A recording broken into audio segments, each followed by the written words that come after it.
నమస్తే. Welcome to 3T TV. నేడు తెలంగాణ వ్యాప్తంగా ఎక్కడ చూసినా కూడా మున్సిపల్ ఎన్నికల నగారా మోగిన తర్వాత అభ్యర్థులందరూ కూడా నువ్వా నేనన్నట్టు పోటీలు ప్రచారం సాగిస్తున్నారు. దాంట్లో అక్కడక్కడ కొంతమంది ఇండిపెండెంట్ కూడా నిలబడి ధైర్యం చేశారు. సో, దాంట్లో భాగంగా ఈరోజు మనం మహబూబ్‌నగర్ కార్పొరేషన్ 48వ డివిజన్‌లో ఉన్నాం. 48వ డివిజన్‌లో ఇక్కడ మరి కాంగ్రెస్ టికెట్ ఆశించి భంగపడి ఈరోజు ఇండిపెండెంట్‌గా పోటీ చేసినటువంటి వ్యక్తితో ఉన్నాం. మరి తన రాజకీయ జీవితం ఏంటి, లక్ష్యం ఏంటి అనే దానిపైన మనము పూర్తిగా తెలుసుకునే ప్రయత్నం చేద్దాం. అన్న నమస్కారం అన్న. నమస్తే అన్న welcome to 3T TV. Thank you. ముందుగా మా ప్రేక్షకులకు మీ పరిచయం, మీ కుటుంబ నేపథ్యం, మీ రాజకీయ నేపథ్యం చెప్పండి. అందరికీ నమస్తే. నేను Mohammed Arshad Ali, ex municipal co-option member. మేడంకి వచ్చింది కదా, నేను మహిళ కదా. మహిళ మేడం పేరు చెప్పండి. సమ్రీన్ ఫాతిమా మా మిసెస్. ఇది జనరల్ మహిళ అయింది వార్డ్ 48 డివిజన్. మా మిసెస్ కాంటెస్ట్ చేస్తుంది. నేను నా స్కూలింగ్ మహబూబ్ నగర్లో అయింది. హయ్యర్ స్టడీస్ హైదరాబాద్లో, బిఏ ఎల్ఎల్బి కాన్స్టిట్యూషన్ లాలా మాస్టర్స్ కూడా చేశాను. నేను అదే కాన్స్టిట్యూషన్ అది సబ్జెక్ట్ సెలెక్షన్ చేసిన ఎందుకు అంటే వార్డ్ ప్రజలకు పొలిటిక్స్కి ఈ సబ్జెక్ట్ ఇంపార్టెంట్ ఉంటుంది. రిలేటెడ్ సబ్జెక్ట్ ఇది సర్వీస్ కోసం. అందుకోసం నేను స్పెషల్లీ అడ్వకేట్ అయ్యాను దానికోసమే. అన్న, మీ ఇంట్లో ఎవరైనా రాజకీయంగా స్టార్ట్ చేశారా, మీ నుంచేనా? మా ఇంట్లో మా ఫాదర్ అప్పటి నుంచే. మహమూద్ అలీ సాబ్. ఇది గ్రామ పంచాయత్ ఉండేది ముందు, క్రిస్టియన్పల్లి గ్రామ పంచాయత్.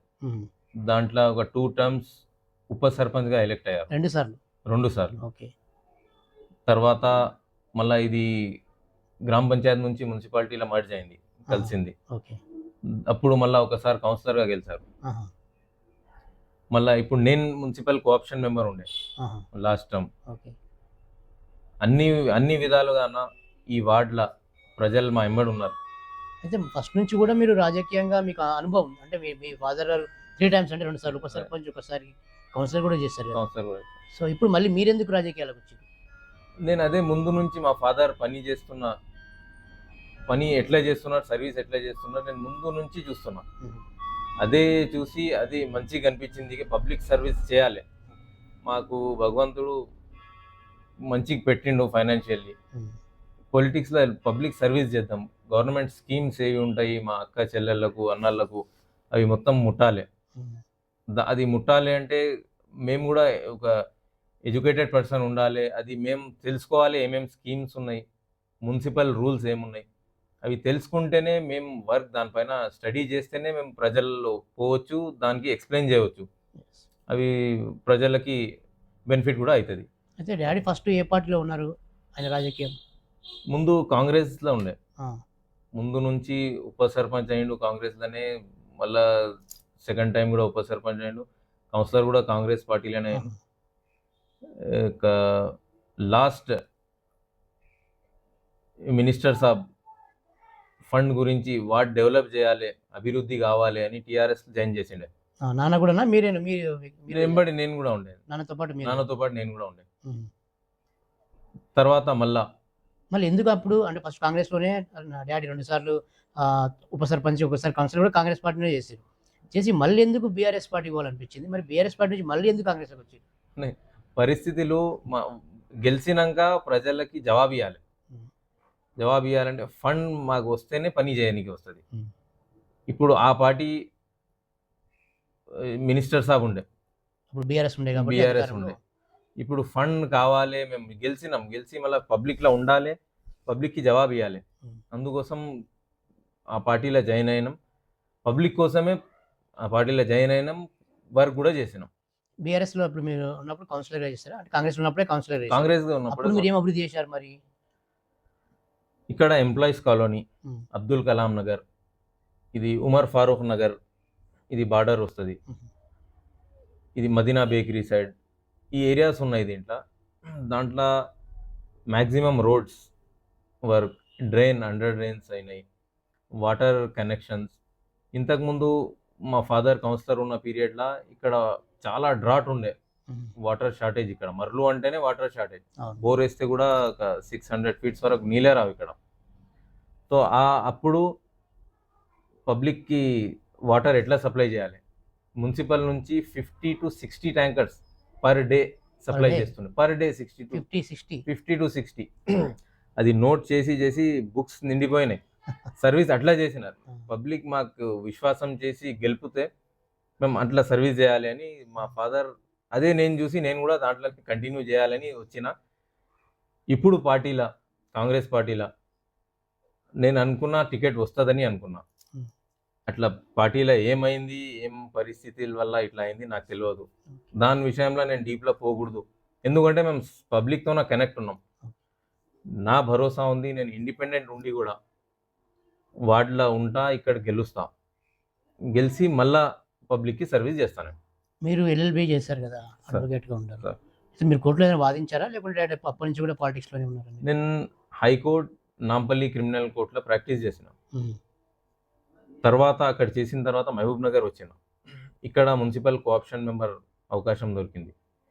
అప్పటి నుంచి కంటిన్యూ పాలిటిక్స్లోనే ఉన్నా, సర్వీస్ చేస్తున్నా, పబ్లిక్ మధ్యలోనే ఉంటాం మేము. అయితే ఇప్పుడు సాధారణంగా ఈ ఎన్నికలు అంటే గుర్తు మీద పోటీ చేయొచ్చు. పోటీ. కాంగ్రెస్ పడితే చేతి గుర్తు, ఇట్లా అన్ని పార్టీ ప్రధాన గుర్తులు ఉంటాయి కదా. అవును. సో ఇప్పుడు మీరు కాంగ్రెస్ పార్టీ అగెనిస్ట్గా అని చెప్పొచ్చు, ఎందుకంటే వాళ్ళకి టికెట్ రాలేదంటే మీరు ఇండిపెండెంట్ చేస్తారంటే ధైర్యంగానే అవును. మీరు మీరు మీరు ముందుకు నేనే. వచ్చినట్టు కదా. కాబట్టి అంత ధైర్యం ఎందుకు చేస్తున్నారు? మీ ధైర్యం ఏంటి అసలు? మీ బలం ఏంటి? What is your strength? ప్రజలే అన్న, ప్రజలే బలం. ఈ మున్సిపల్ కార్పొరేషన్ ఎలక్షన్ అంటే గల్లీ ఎలక్షన్. గల్లీలా ఫేస్ వాల్యూ ఉండాలి, ఫేస్ వాల్యూ ఉండాలి, ఒక బ్యాక్గ్రౌండ్ ఉండాలి, పబ్లిక్కి నమ్మకం ఉండాలి. నేను అనుకుంటున్నా పబ్లిక్కి మా ఫాదర్ మీద నమ్మకం ఉండే, అలాగే నేను కూడా వాళ్ళ ఎంబడే ఉన్న పబ్లిక్ ఆశీర్వాదంతోనే నేను పనులు చేస్తున్నా. నా ఎంబడి కూడా ఉంటారని నాకు ఒక హోప్ ఉంది. నేను అందరికీ రిక్వెస్ట్ చేసిన, గేరి పెద్ద మనుషులకి కలిసి చెప్పి వాళ్ళు నేను ముందుకు జరగాల ఇండిపెండెంట్ క్యాండిడేట్గా అంటే వాళ్ళు మషవరా ఇచ్చారు, వాళ్ళు సజెస్ట్ చేశారు, మీరు బరాబర్ ఇండిపెండెంట్గా పోండి, మీ ఎంబడి మేము ఉన్నాం. పబ్లిక్ ఉన్న తర్వాత ఇప్పుడు ఓటేసేది వాళ్ళే కదా. అదే వాళ్ళే ఓటేసేది. ఇప్పుడు పార్టీ కన్నా ఇండిపెండెంట్ క్యాండిడేట్కి ముఖ్యం ఇస్తాం, మేము ఇంపార్టెన్స్ ఇస్తాం, మీ ఎంబడ మేము ఉన్నామంటే నేను వెళ్ళినాను. సరే, మరి అభివృద్ధి ఇంతకుముందు అభివృద్ధి కోసమే మీరు బీఆర్ఎస్లో జాయిన్ అయ్యారు, అప్పుడు మినిస్టర్ వాళ్ళు ఉన్నారు కాబట్టి. మళ్ళీ అభివృద్ధి కోసమే కాంగ్రెస్కి వచ్చారు, ఎందుకంటే మళ్ళీ అధికారం వాళ్ళు ఉన్నారు కాబట్టి. సో ఇప్పుడు మీరు గెలిస్తే ఇండిపెండెంట్ గెలిచినట్టు, పార్టీ నుంచి కాదు కదా. మరి వాళ్ళు పార్టీ సపోర్ట్ చేస్తారంటారా మీకు డెవలప్మెంట్ చేయడానికి? ఎందుకంటే మీరు చెప్పిన అధిష్టానం చెప్పింది వినకుండా ఎందుకు ఇండిపెండెంట్ చేసావు అంటే కొన్ని సందర్భాలు చెప్పారు కూడా, అధిష్టానం మాట వినకుండా ఇండిపెండెంట్ చేస్తే వాళ్ళని సస్పెండ్ చేస్తాం లేకుంటే ఏదో అని చెప్పేసి చెప్పారు కదా. సో మీరు ఏమంటారు దాని గురించి? నేను డైరెక్ట్లీ ఇప్పుడు ఎలక్షన్లో దిగిన అంటే ఆ మాటలు, మీరు చెప్పిన మాటలు సూట్ అవుతాయి. నేను పబ్లిక్ మధ్యలోనే ఉన్నా, పొలిటికల్ బ్యాక్గ్రౌండ్ ఉంది మాకు, మేము ప్రతి దానికి ఒక ఆలోచించే చేస్తాం.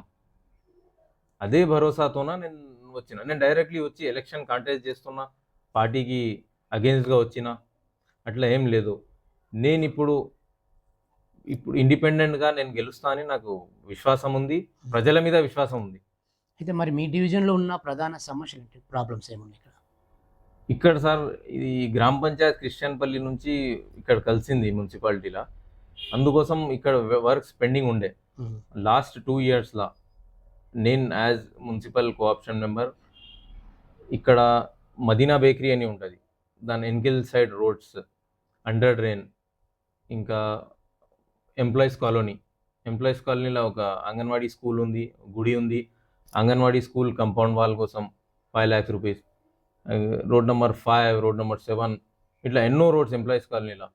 మళ్ళీ అబ్దుల్ కలాం నగర్, ఇప్పుడు దారులు మల్లారం అని మదర్సా ఉంటుంది అక్కడ, అది ఎంప్లాయీస్ కాలనీకి కనెక్ట్ అవుతుంది. ఆ రోడ్ పెద్ద రోడ్, అది 50 lakhsతోన అది కూడా వర్క్ కంప్లీట్ అయింది. ఎన్నో చిన్న చిన్న రోడ్స్, డ్రైన్స్ వర్క్ కంప్లీట్ అయినాయి. కొన్ని పెండింగ్ ఉన్నాయి, అవి నాకు తెలుసు, ఏమేమి పెండింగ్ ఉన్నాయి కూడా నాకు తెలుసు, ఎందుకంటే నేను ఇన్ని సంవత్సరాల నుంచి వాటిలోనే ఉంటున్నా. ఏం పనులు అయినాయి, ఏం కాలే అది తెలుసు. ఒక కమ్యూనిటీ హాల్ మా దగ్గర గవర్నమెంట్ ల్యాండ్ ఏం లేకుండే, ఇక్కడ గవర్నమెంట్ స్పేసే లేదు, అందుకోసం ఒక కమ్యూనిటీ హాల్ కోసం ఒక చిన్న రూమ్ కూడా లేదు. మా ఎవరన్నా ఆశా వర్కర్స్ ఉంటారు, ఏమన్నా గవర్నమెంట్ ప్రోగ్రామ్ లేకుంటే ఏమన్నా ఈవెంట్ పెట్టుకుంటామంటే రూమ్ స్పేస్ లేదు. దాని గురించి మీరు ఇక్కడ ఒక డిటిసిపి లేఅవుట్ అయింది, ఎంప్లాయీస్ కాలనీకి కనెక్ట్ అయ్యి ఒక లేఅవుట్ ఉంది. ఆ లేఅవుట్లో పార్క్ ల్యాండ్ ఉంది, 10% పార్క్ ల్యాండ్ ఉంది సార్. ఆ పార్క్ ల్యాండ్ మున్సిపల్ కమిషనర్ పేరు మీద రిజిస్టర్డ్ చేయాలి ల్యాండ్ ఓనర్. అది గవర్నమెంట్ ప్రాజెక్ట్స్ కోసం వాడుకోవచ్చు. అవును. అదే నేను స్టడీ చేసి ఎమ్మెల్యే సాబ్‌తో చెప్పిండే నేను. సార్ ఇట్లా ఇట్లా ఉంది పరిస్థితి మా దగ్గర. ఏం రూమ్స్ అవి ఇవి ఏం లేవు. భూమి కూడా లేదు గవర్నమెంట్‌ది. దీనికోసం నేను కొట్లాడి నేను ఇది తెచ్చిన ఇది. ఇప్పుడు 40 లాక్స్‌ది పని నడుస్తుంది. హుహు. ఛత్ కూడా పడింది. హుహు. అది ఒక 2, 3 మంత్స్‌లో వర్క్ కూడా కంప్లీట్ అయితది. ఓకే. నేను చేసినదంటే ఇది చెప్తున్నా. ఓకే. నేను పోయి మా ఆఫీషియల్స్‌కి వాళ్ళకి చెప్పాలంటే మాకు కూడా ఐడియా ఉండాలి. అవును. ఈ ల్యాండ్ గవర్నమెంట్‌ది ఉంది. దీంట్లో గవర్నమెంట్ ప్రాజెక్ట్ ఏమన్నా కట్టొచ్చు. అది తెలుస్తేనే చేయొచ్చు కదా! మీకు ఫస్ట్ ఆ సబ్జెక్ట్ నాలెడ్జ్ ఉండాలి. సబ్జెక్ట్ నాలెడ్జ్ ఉండాలి. అది లేకుండా మేము డైరెక్ట్ వచ్చి ఎలక్షన్‌లో నిలబడతాం.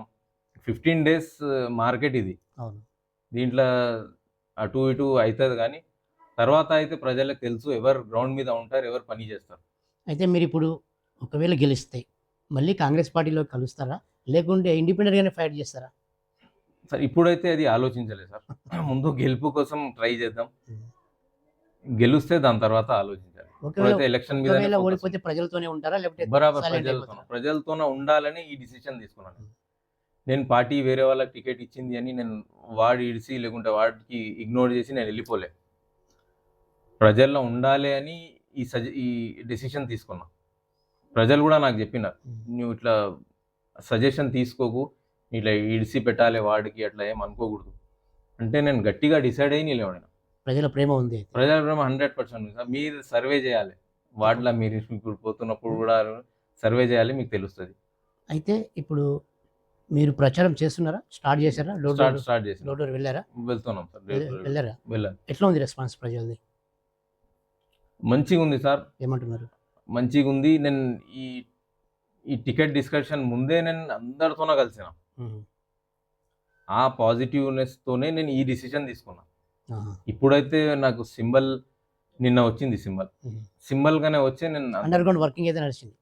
అండర్ గ్రౌండ్ వర్క్ చేశారు. వర్క్ నడిచింది. నేను అండర్ గ్రౌండ్ కాదు సార్. నేను గ్రౌండ్‌లో ఉండి గ్రౌండ్ పైననే నేను వర్క్ చేశాను. ఓకే. గ్రౌండ్ పైననే చేశాను.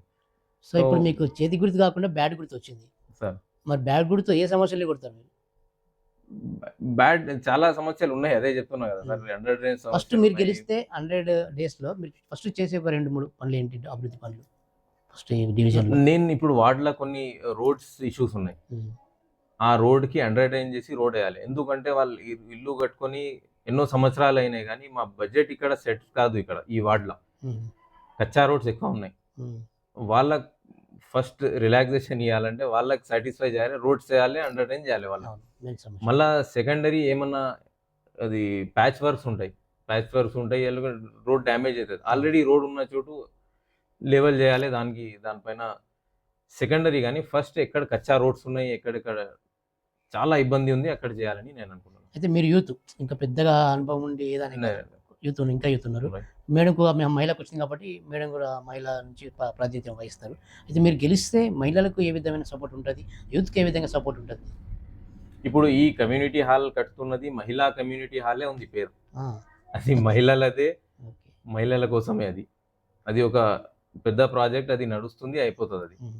గెలిస్తే దానికి మహిళకి ఏమేం సౌకర్యం దాంట్లో ఇయ్యాలి, ప్రోగ్రామ్స్ ఏమేమి ఉంటాయి, అవేర్‌నెస్ ప్రోగ్రామ్స్, మహిళల కోసం మెడికల్ క్యాంప్స్. నేను మెడికల్ క్యాంప్స్ కూడా అరేంజ్ చేస్తా. ఆహా! మొన్ననే రీసెంట్ మహిళల కోసమే మెడికల్ క్యాంప్ పెట్టిన. హుహు. ఒక మా మేడం ఉన్నారు. మేడం మేము కలిసి అందరు గ్యాదరింగ్ చేసి పెట్టిన మెడికల్ క్యాంప్. సో మహిళల కోసమే ఉంది సార్. అట్లనే మహిళల కోసం వేరేవి కూడా ప్రాజెక్ట్స్ ఏమేమి ఉన్నాయి చూసి ఇక బస్తీ దవాఖానా ఇష్యూ ఉంది ఇక్కడ. అవును.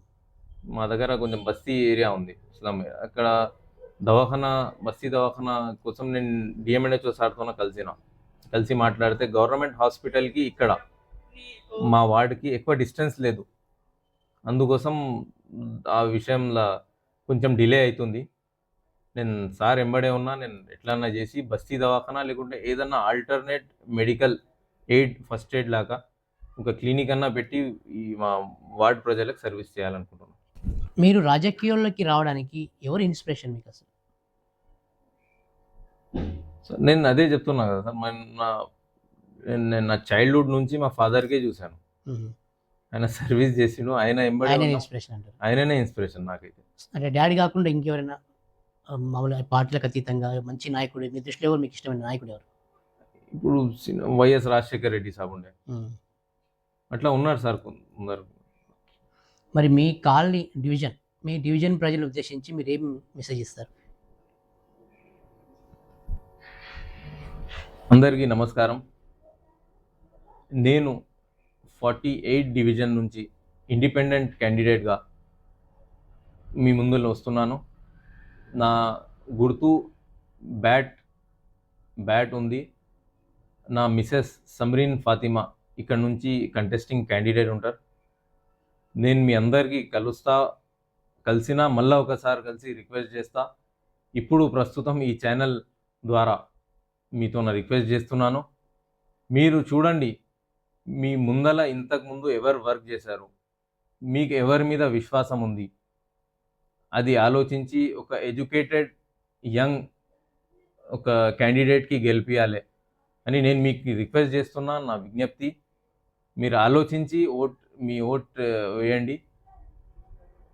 బ్యాట్ గుర్తు మా గుర్తు, బ్యాట్ గుర్తుకి ఓటేస్తే రాలేదు. మళ్ళీ చెప్దాం, మీ అమూల్యమైన ఓటు బ్యాట్ గుర్తుకు వేయండి. నేను మొహమ్మద్ అర్షద్ అలీ, నా మిసెస్ సమ్రీన్ ఫాతిమా ఇక్కడ నుంచి కంటెస్టింగ్ క్యాండిడేట్. మా నాయన కూడా ఇక్కడ నుంచి కంటెస్ట్ చేశారు. మీ సర్వీస్లో ఉండే నేను కూడా అట్లనే మీ మధ్యలో ఉండి మీ ఆశీర్వాదంతో ఇక్కడ సర్వీస్ చేస్తాను. నమస్తే. सभी को अस्सलाम वालेकुम. मैं Mohammed Arshad Ali, ex municipal co-option member Mahbubnagar. मैं सभी से गुजारिश दरख्वास्त करता हूं कि इस 48 डिवीज़न के म्यूनसिपल इलेक्शन में मेरे अहलिया समरीन फ़ातिमा कॉन्टेस्ट कर रहे हैं.